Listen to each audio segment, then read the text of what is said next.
Hi friends, welcome to our channel. இந்த channel நம்ம இப்போ என்ன வீடியோ பார்க்க போகிறோம்னா, நம்ம HTML சீரிஸில் எபிசோட் 10 தான் பார்க்க போகிறோம். இந்த எபிசோட் 10ல் வந்து நம்ம link tag, iframe tag, embed tag இதெல்லாம் என்னென்னு தான் பார்க்க போகிறோம்.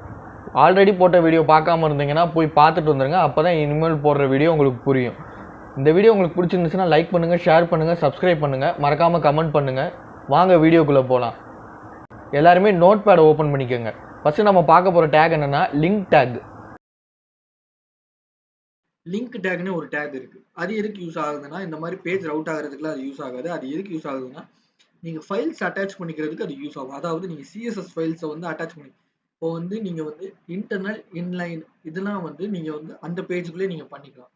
நீங்க எக்ஸ்டர்னல் பண்றப்ப நீங்க அந்த ஃபைல் தனியா இருக்கும். அந்த ஃபைல் நீங்க எப்படி அட்டாச் பண்ணுவீங்கன்னா, இந்த லிங்க் டேக் யூஸ் பண்ணி இந்த ஃபைலோட அட்டாச் பண்ணுவீங்க. அப்பதான் அது ஒர்க் ஆகும். ஏன் அதை வந்து எக்ஸ்டர்னலா நம்ம வைக்கிறோம், இன்டர்னலாவே வச்சுட்டு போயிடலாமே அப்படின்னு நீங்க கேட்டீங்கன்னா, அது இன்டர்னலா வைக்க முடியாது. ஏன்னா வந்து நீங்க வந்து சின்ன சின்ன ப்ராஜெக்ட்ஸ் பண்ணும்போது நீங்க இன்டர்னலா வச்சீங்கன்னா உங்களுக்கு ஈஸியா இருக்கும். இதே இது பெரிய பெரிய ப்ராஜெக்ட்ஸ் பண்றீங்க, பெருசு பெருசா மல்டிபிள் பேஜஸ் வச்சு மல்டிபிள் பேஜஸ் இருக்கிற ஒரு ப்ராஜெக்ட் நீங்க பண்றீங்க. அப்படி பண்றப்ப நீங்க வந்து சிஎஸ்எஸ்ஸையுமே இன்லைன்ல அதே பேஜ்ல வச்சீங்கன்னா, இன்டர்னல்ல வச்சீங்கன்னா, உங்களுக்கு அடுத்து கோடே ஒரு மாதிரி ரொம்ப பல்ஜா நிறைய இருக்க மாதிரி இருக்கும். அது மட்டும் இல்லாம உங்களுக்கே ஒரு கட்டத்துக்கு மேல கன்ஃபியூஸ் ஆயிரும். உங்களால ஈஸியா கோட வந்து சர்வீஸ் பண்றது, அப்புறம் மறுபடியும் ஏதாவது ப்ராப்ளம்னா மாத்துறது, அது ரொம்பவே கஷ்டமா இருக்கும். அதுக்கு தான் எக்ஸ்டர்னல் யூஸ் பண்ணுவாங்க. எக்ஸ்டர்னல் இத வந்து நம்ம சிஎஸ்எஸ்ல பார்ப்போம். இப்போ வந்து ஒரு பேசிக் நான் சொல்லிக்கிறேன். ஏன்னா எதுக்கு இந்த ஃபைல் அட்டாச் பண்றோம் அதுக்காக நான் சொன்னது தான். சரி, ஓகே. அடுத்து வந்து நான் வந்து லிங்க்க வந்து எப்படி அடுத்த ஃபைல வந்து நான் அட்டாச் பண்றது? வேற ஃபைலோட நான் எப்படி இத அட்டாச் பண்ணுவேன்? அப்படின்னு நீங்க கேட்டீங்கன்னா, இப்போ பாருங்க. இப்போ வந்து ஆல்ரெடி இருக்கிற ஃபைல் என்னது? ஒரு HTML ஃபைல். program1.html நம்ம கிரியேட் பண்ண ஃபைல் தான் இது. HTML file. சரி, ஓகே. இப்போ வந்து நான் வந்து ஒரு சிஎஸ்எஸ் ஃபைல் தனியாக எக்ஸ்டர்னலாக கிரியேட் பண்ணேன். எக்ஸ்டர்னல் இது வந்து நம்ம அப்கமிங் வீடியோஸ்ல பார்ப்போம் கண்டிப்பா. இப்போ வந்து சும்மா சொல்லிக் கொடுக்கறதுக்காக தான். ஓகேவா? எக்ஸ்டர்னல் ஃபைல் கிரியேட் பண்ணணும். ஸோ அப்போ நான் என்ன பண்ணுறேன்? நியூ ஃபைல் கிரியேட் பண்ணிக்கிறேன். New file. ஓகேப்பா. நியூ ஃபைல் கிரியேட் பண்ணிட்டேன். இதோட நேமை நான் என்ன வச்சுக்கிறேன்? இப்போ வந்து இதுக்கு வந்து நம்ம நேம் கொடுக்கணும். கண்ட்ரோல் எஸ் கொடுங்க. சிஎஸ்எஸ் ஃபைல் எப்படி கொடுக்கணும்? அதே மாதிரி தான். நம்ம ஃபைல் நேம்லாம் கன்ஃபியூஸ் பண்ணிக்க கூடாது. அதே ப்ரோக்ராம் ஒன்னே வச்சுக்கோங்க. program1.css. Okay, CSS. இந்த ஃபைலை நான் சேவ் பண்ணிட்டேன். ஓகேவா? இந்த ஃபைல் சேவ் ஆயிடுச்சு. இப்போ வந்து இதெல்லாம் ஒரு கோட் போடுறேன். அதில் நம்ம பட்டன்ன்றதா இருங்க காட்டிக்கிறேன். எதுவுமே புரியாமல் போயிடக்கூடாது. எல்லாத்துக்குமே புரியணும். இதெல்லாம் லேட் ஆனாலும் பரவாயில்ல, நான் பையவே சொல்கிறேன்.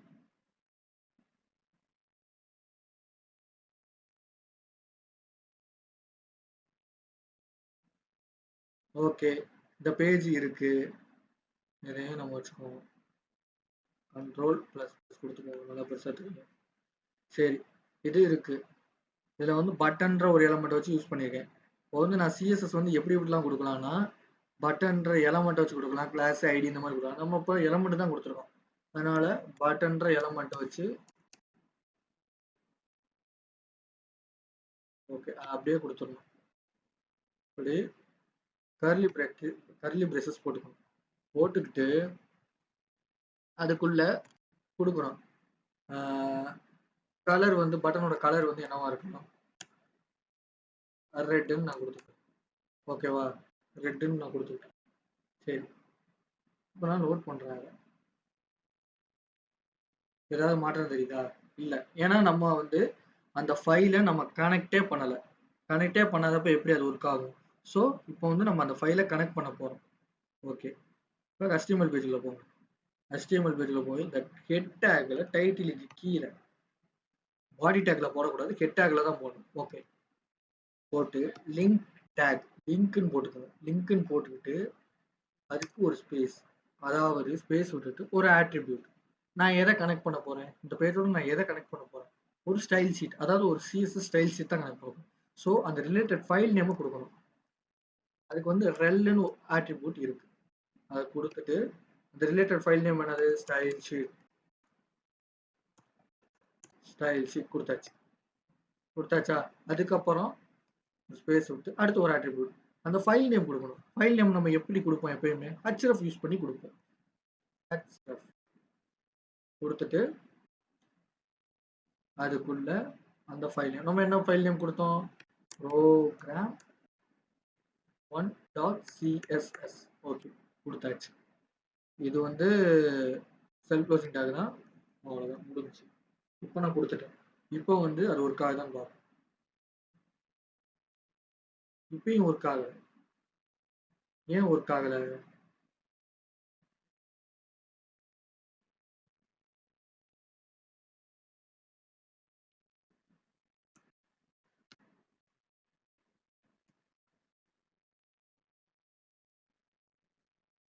ஓகே, நான் பார்த்துருவோம். ஏன் ஒர்க் ஆகல?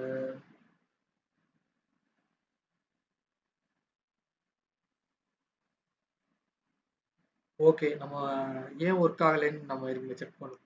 அந்த ஃபைலோட லொகேஷன் எங்க இருக்கு அதை பார்க்கணும். அந்த ஃபைல் வந்து இங்க ஸ்டோரே ஆகலை. எங்க ஸ்டோர் ஆயிருக்குன்னு நீங்க தேடணும் அந்த ஃபைலை.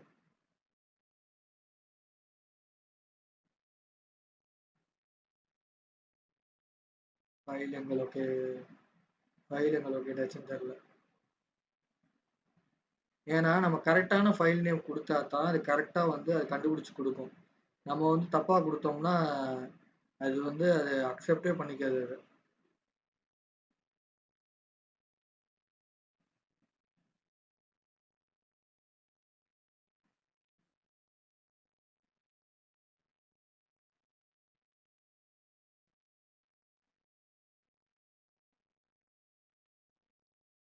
எங்க அந்த ஃபைலையே காணோம்.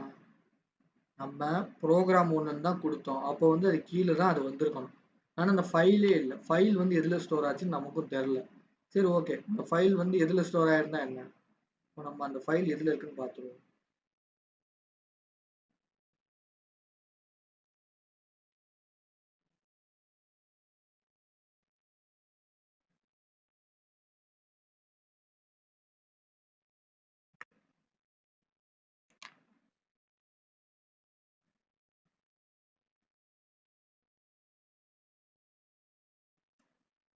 Okay, .css. ஓகே, பாத்தீங்களா? இது வந்து டேஷ்போர்டு எதுக்குள்ளேயோ போய் சேவ் ஆகுது. இதுக்குள்ளெல்லாம் சேவ் ஆகக்கூடாது. இதுக்குள்ளெல்லாம் சேவ் ஆனா அந்த ஃபைலை நம்ம கண்டுபிடிக்க முடியும். அப்படி அதுக்குள்ள சேவ் பண்ணலாம். ஆனா வந்து அந்த லிங்க் எல்லாம் நம்ம கரெக்டா அதுல மென்ஷன் பண்ணா தான் அது வந்து ஒர்க் ஆகும். நம்ம அந்த அளவுக்கு காம்ப்ளிகேட்லாம் பண்ணிக்க வேணாம். இதுதான் நம்ம HTML ஃபைல் இருக்க போல்டு. இதுல வந்து கொடுத்தோம்னா நம்ம ஈஸியா எடுத்துக்கலாம். இதுல வந்து இப்போ நான் சேவ் கொடுத்துட்டேன். இப்போ வந்து இதுல வந்து சேவ் ஆயிருச்சு. ஓகே, இப்போ லோட் பண்ணி பார்ப்போம். பாருங்க, கலர் சேஞ்ச் ஆயிடுச்சா? அந்த ஃபைல் நேம் வந்து நீங்க கரெக்டா கொடுக்கணும். நீங்க எந்த ஃபோல்டருக்குள்ள வேணா அதை வச்சுக்கலாம். நீங்க வேற ஃபோல்டருக்குள்ள வச்சீங்கன்னா அந்த ஃபோல்டர் நேம் கொடுத்து ஃபைல் நேம் கொடுக்கணும். அப்படி இல்ல, இந்த கஸ்டமர்ல அந்த ஃபோல்டர் இருக்கிறக்குள்ளேயே தான் நான் இதையும் வச்சிருக்கேன். நான் ரெண்டுமே ஒரே ஃபோல்டருக்குள்ள தான் வச்சிருக்கேன்னா அந்த நேம் மட்டும் கொடுத்துக்கலாம், எந்த பிரச்சனையும் இல்லை. ஆனா அந்த ஃபோல்டருக்கு வெளியே வேற ஃபோல்டர்ல ஏதாவது வந்துச்சா இந்த மாதிரி ஸ்லாஷ் போட்டு அந்த ஃபோல்டரை வந்து மென்ஷன் பண்ணி தான் நீங்க கொடுக்கணும். கொடுக்கலைன்னா அது ஒர்க் ஆகாது. ஓகேவா? இப்படிதான் சிஎஸ்எஸ் வந்து நீங்க கனெக்ட் பண்ணணும்.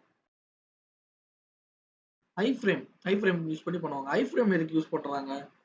இப்போ ஒரு ஃபுல் ஸ்க்ரீன் இருக்கு. அந்த ஸ்க்ரீன்ல ஒரு சின்னதா ஒரு பாக்ஸ் மாதிரி கிரியேட் பண்ணி அந்த பாக்ஸுக்குள்ள அந்த இன்னொரு வெப்சைட்டை வந்து ரன் பண்ண வைக்கிறது.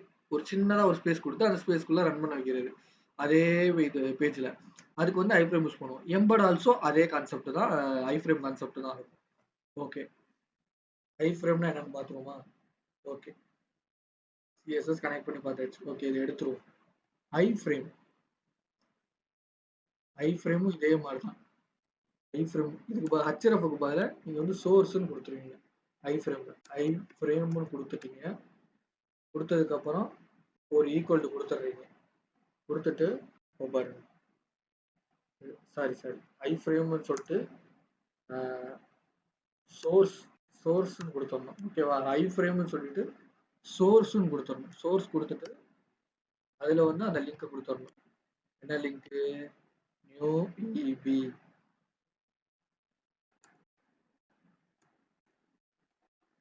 டாட் HTML கொடுத்தாச்சு.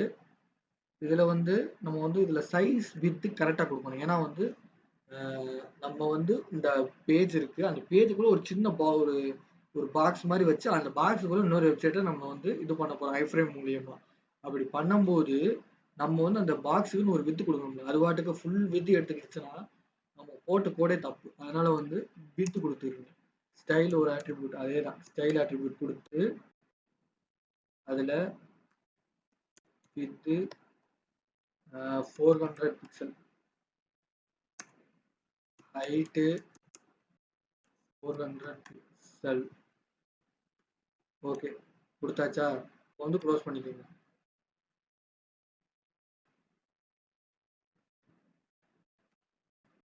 ஓகே நான் க்ளோஸ் பண்ணிக்கிட்டேன். சரி ஓகே, இது எப்படி பிரிண்ட் ஆகுதுன்னு பாருங்க.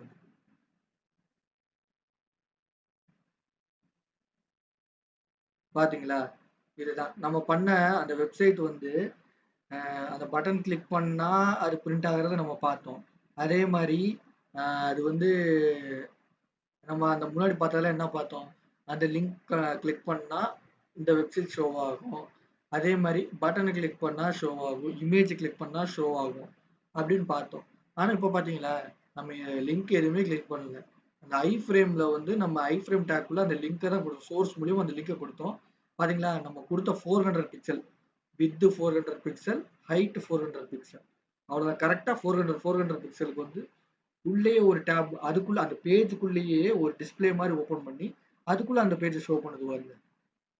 அந்த பேஜ் அதுக்குள்ளேயே ஷோ பண்ணுது. அது தனியா எந்த டேபும் எடுத்துக்கல. இல்லாட்டி பேஜ் லோட் ஆகி புதுசா இன்னொன்று வரலாம் இல்லை. அதுக்குள்ளேயே அந்த வெப்சைட்டுக்குள்ளேயே நம்ம லோடு பண்ண தேவையில்ல. அதுவே வந்து ஒரு சின்ன ஒரு ஸ்பேஸ் மாதிரி ஒதுக்கி அதுக்குள்ள அந்த வெப்சைட்டை கொடுக்குது. இதுக்கு தான் வந்து ஐ ஃப்ரேம் நம்ம யூஸ் பண்ணுவோம். சரி ஓகே, இதை வந்து நம்ம மறுபடியும் பார்த்துருவோம். ஏன்னா வந்து ஐ ஃப்ரேம் டேக் போட்டுக்கிறீங்க. அந்த ஐ ஃப்ரேம் டேக்ல சோர்ஸ் href கிடையாது இதுல. ஏன்னா வந்து இதுல வந்து நம்ம வந்து அந்த லிங்க்ல வந்து நம்ம இதை வந்து நம்ம யூஸ் பண்ணலை. இதை வந்து சோர்ஸ், அதாவது ஒரு வீடியோ, ஒரு டிஸ்பிளே மாதிரி கிரியேட் பண்ணி அதுக்குள்ளதான் அந்த பேஜ் கிரியேட் பண்றோம். அதனால சோர்ஸ் கொடுக்குறோம். சோர்ஸ் கொடு இதை வந்து நீங்க சோர்ஸை வந்து வீடியோ டேக்ல யூஸ் பண்ணுவீங்க, இமேஜ்ல யூஸ் பண்ணுவீங்க. ஏன்னா அது ஒரு டிஸ்பிளே மாதிரி அந்த இமேஜை வந்து டிஸ்பிளே பண்ணுது. அதே மாதிரி தான் இந்த பேஜையும் அது டிஸ்பிளே பண்ணுது. அதனால வந்து சோர்ஸ் கொடுக்குறோம்.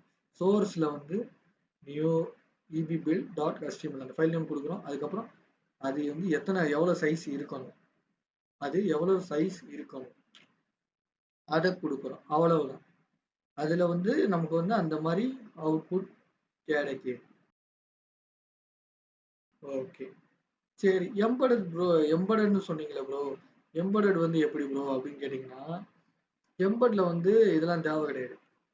சைஸ் வித்தெல்லாம் தேவை கிடையாது. இப்போ வந்து நீங்க வந்து அந்த ஒரு யூடியூபோட லிங்கை வந்து அதுல நீங்க பேஸ்ட் பண்றீங்க. இருங்க புரியுற மாதிரி சொல்றேன். ஏதோ எக்ஸாம்பிள் பார்த்துட்டு அதுக்கப்புறம் வந்து சொல்றேன். ஏன்னா வந்து இது ரெண்டுமே கிட்டத்தட்ட ஒரே மாதிரி தான். அதனால புரிய வாய்ப்பில்லை. Embed source equal to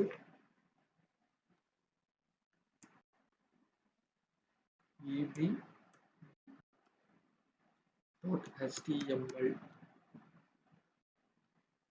okay கொடுத்தாச்சு. இது எப்படி இதாகுதுன்னு பார்ப்போம். இதுல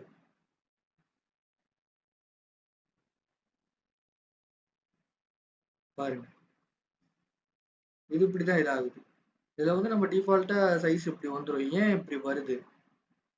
ஐ ஃப்ரேமுக்கு மட்டும் நம்ம எல்லாமே கொடுத்தோமே, சைஸ் வித் எல்லாம் கொடுத்தோம். ஆனா இதுக்கு நம்ம சைஸ் வித் எதுவும் கொடுக்கல, அது டிஃபால்ட்டா எடுத்துக்கிச்சு. ஏன்னா இது நீங்க பாருங்களேன், இதை பார்த்தாலே சைஸே நீங்க பாருங்களேன். ஒரு டிஸ்பிளே மாதிரி, அதாவது ஒரு யூடியூப் வீடியோ இருக்கும் பாத்தீங்களா, அந்த யூடியூப் வீடியோ சைஸ் இருக்கும் பாத்தீங்களா, வித் பெருசா இருக்கும், நிறைய இருக்கும், ஹைட் வந்து கம்மியா இருக்கும். அதாவது ஒரு டிவி, அதாவது இந்த இதை பாத்தீங்களா, ஒரு டிவியில பாக்குற மாதிரி இருக்கு. ஓகேவா, ஒரு டிவியில பாக்குற மாதிரி இருக்கு. ஒரு யூடியூப் வீடியோட தம்ப்நெயில் வந்து இப்படிதான் இருக்கும். உங்களுக்கே தெரியும், யூடியூப் வீடியோ பார்த்துருப்பீங்க, இந்த மாதிரி ரெக்டாங்கிள் ஷேப்ல தான் இருக்கும். அந்த வீடியோ அப்படிதான் இருக்கும். நம்ம அதை வந்து லேண்ட்ஸ்கேப்ல வச்சு பார்த்தா அந்த ஃபோன் அந்த மாதிரி தான் இருக்கும். அதே சைஸ்க்கு வந்துச்சு பாருங்க. இதுதான் எம்பெடட்.